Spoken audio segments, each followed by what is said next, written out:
Hey friends, Dr. Murphy. I like to learn history lessons or review them in historical fiction. So, from today's New York Times book review, we have these four new books that really recount stories that go back thousands of years.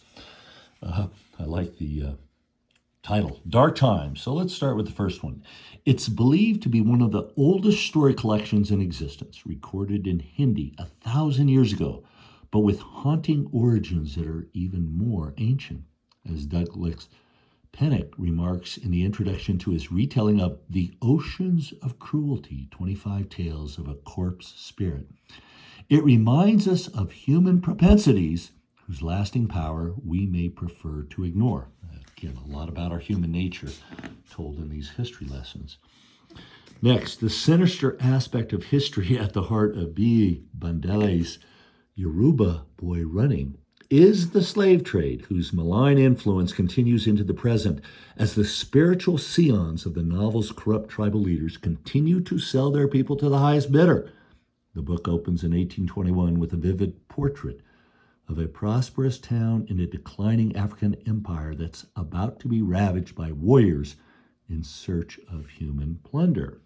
Again, a story that is ancient, right? Third, the woman at the center of Eduardo Sung Garcia's The Trial of Anna Thalberg is beset by 16th century German religious fanatics determined to hold her accountable for even the smallest infractions cited by her resentful neighbors. Her sin? Being red-haired, beautiful, and perhaps most damning, an outsider, born and raised in another village.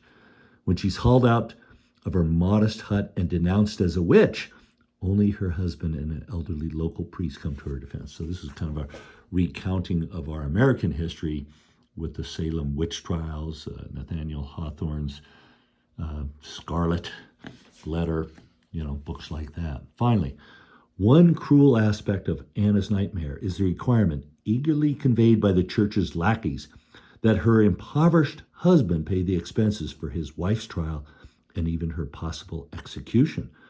It's a sort of move the villain in Catherine Barden's The Ogre's Daughter would have applauded. Translated from the French by Tina Cover, it's a fictionalized account of the life of Flor del Oro Trujillo, the eldest daughter of the notorious, brutal Dominican dictator Rafael Trujillo, who was assassinated in 1961. Again, recounting of great history lessons and about our human nature, right? In these new books, historical fiction.